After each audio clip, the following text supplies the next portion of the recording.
Hi, welcome back to Not Your Mother's Hobbies. Today's video, we're going to be going over miniature preparation, specifically board game miniatures. Here we have Hero Quest miniatures, and we'll be using these as our examples. Here we have a door. It's severely bent and warped. You can see that. Ooh, gross. Next up, we got a bent handle on a weapon. That's very common for board game miniatures, like thin parts to be bent up. Here we have a nub from the injection molding process. Those can be ugly and rough. Here on this lich guy, we've got some mold line on the side. And at the top, you can see a bent staff. Here this orc has a big bent sword, and we'll be straightening that out too. And this elf, his head is bent back at a crazy angle. I'm going to show you how to separate that, get that fixed. So for your first step, you're going to want 2 bowls. Pretty obvious. We're going to be doing some heating and cooling, so some cold water in one bowl. And I like to put an ice cube in there, get it real cold. Next step will be heating up your water for the other bowl. Get that heated up.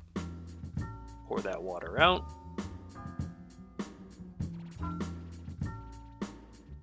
And when it's all filled up, we just start dunking. So here we have our door. We're going to put that in the hot water. Just let it sit. This is all going to be real time, so you can see exactly how fast it is. It's super fast, really easy to do. So here that was just a couple seconds, and already this door is movable, mobile, malleable. We can start bending it. It has a flat base, so what I'm doing is I'm pressing that into the table to sort of get it really straight from the pressure. And already it's looking better, so we dunk that in the cold water to set it. Here we go, this orc with that bent weapon again. Let's put that in the hot water. Again, this is real time, so we just let that go. And already looking better. So we're just going to nudge that the last little ways, and I like to brace it with my thumb or finger and then give it a dunk to set it in that cold water.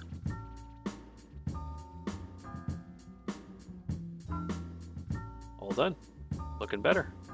Here we go, is that wizard, lich guy. We're going to straighten out that staff. Keep him up in the hot water. And there we go. Sometimes they'll move back to a default position on their own. Sometimes you need a little extra nudging. This one was almost there. So we brace them, put them in the cold water to set.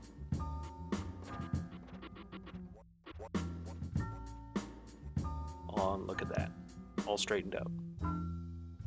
Here's that orc again with the bent sword. Put that in the hot water, let it straighten out.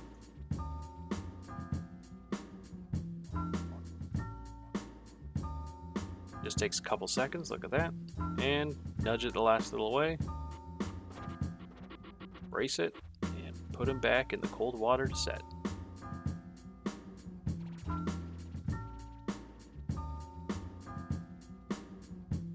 There we go. Now here's that elf. He's got that pretty bad neck looking wound. We're gonna just put his whole body in that hot water, let him soak, get all malleable, get him loosened up. We're gonna be doing some extra special work with him because he is 2 pieces. So we're trying to soften it up. He's fused together with super glue, and we're gonna try to get the surrounding plastics to be softened so that we can pry it apart. Now it is going to feel like you're going to be destroying this mini, like you might be ripping that cape right off and his head's not going to come with him. You are going to have to use some force. Don't go overboard. Try to know your limit, play within it, I guess.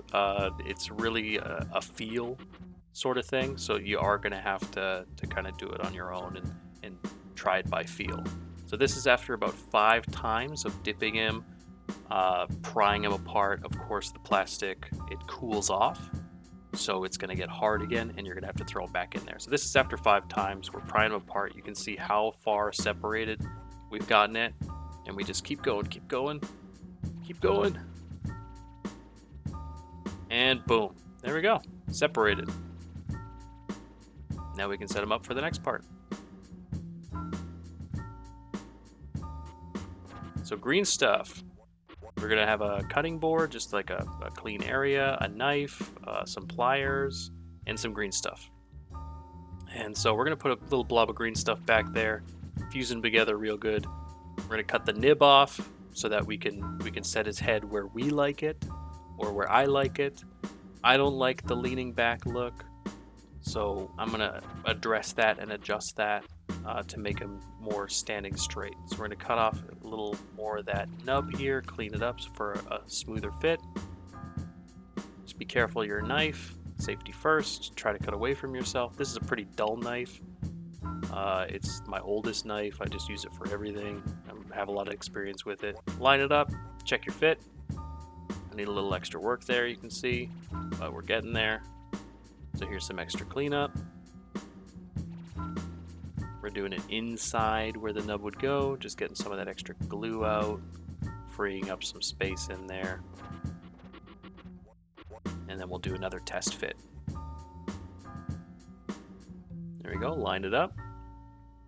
Much better. I'm liking that much better. So here we go, green stuff. Stupid thing about green stuff, as easy as it is to use, it's very tacky.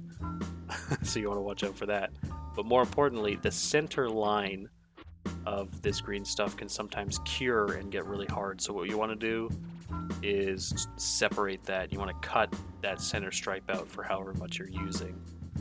And then here we go, I'm going to cut some blue, cut some yellow, and get that ready. If you don't cut out the cured center bit, you're going to get some lumpy, chunky parts, and that can really mess up your molding. There we go, put the rest of that away. And then we just start mixing this stuff together. You'll know it's ready when it's green. I'm just using a 1-to-1.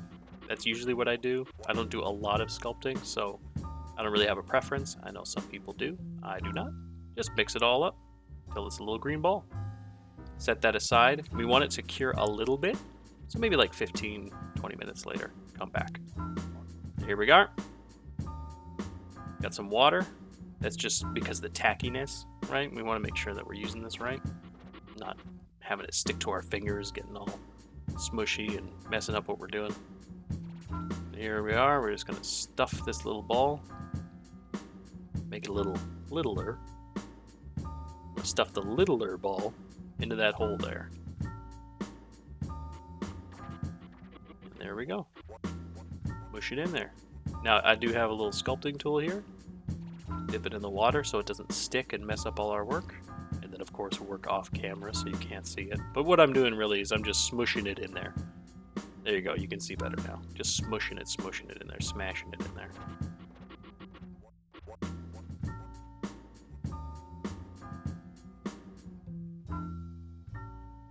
And then here I'm correcting any of the edge of work so that it doesn't mush out too much from the neckline. Getting it nice and lined up. We don't want to cover up any of those details.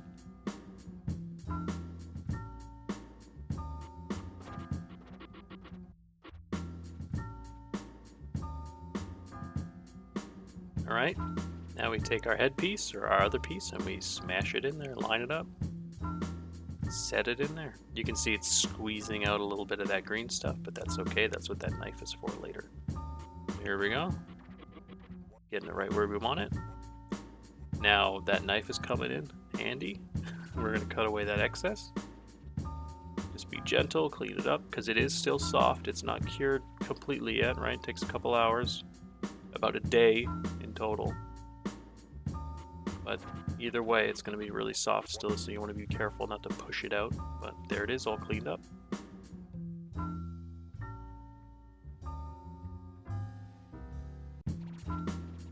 Now for mold lines.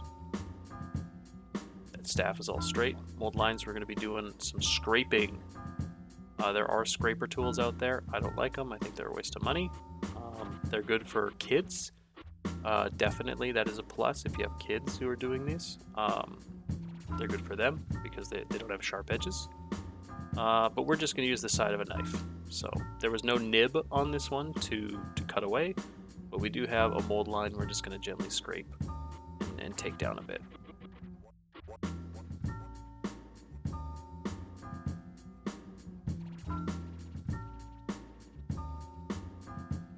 There we go.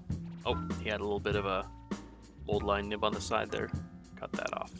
So here we go, the orc with the nib on the side. We're just gonna scrape that off as well, just cut through it. Again, be careful, your knives.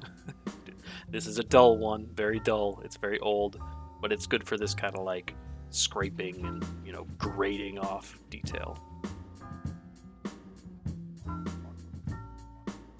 Alright, here we go. This is something I've only recently started to do because I have a airbrush, and I feel like this really helps with the priming step and helps that airbrush paint stick on. So you're going to have a bowl, some isopropyl alcohol, this is 99, and a little scrubby brush thingy. I have a toothbrush. So pour that into a bowl, preferably one that's not dirty. Pour that into a bowl. Don't need a lot. You're not having to submerge it or anything. I also forgot a rubber glove. I don't believe alcohol is going to really mess with you, but it could cause like a rash and stuff if you're not careful. So, safe or sorry. Here we go, and you just dump that brush in the alcohol and scrub away. You can even dump the miniature in. It's not a lot. Just scrub it off. Give them a washing. There we go. Getting it soaked, saturated, scrub-a-dub-dub. And then that bowl on the side is just a little bowl of water to wash away any excess.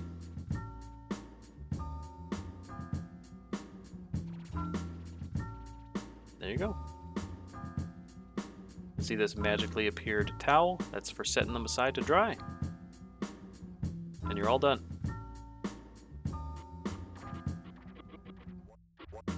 So here we go, a showcase of our work. We got an orc whose sword is a lot better looking, much more straighter, pretty good looking. And we have our lich. Again, he's got a nice straight staff, and we've cleaned him up.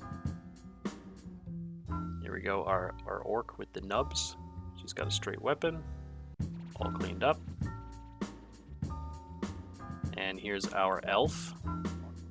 Much nicer pose. His head is not cocked back like he's getting his head ripped off by one of those orcs. He's all good to go. And here's our door. So there we go. Everything's all done. So if you like this video, be sure to like and subscribe. And for more miniature painting tips and tricks, I'll see you in the next one. Bye-bye!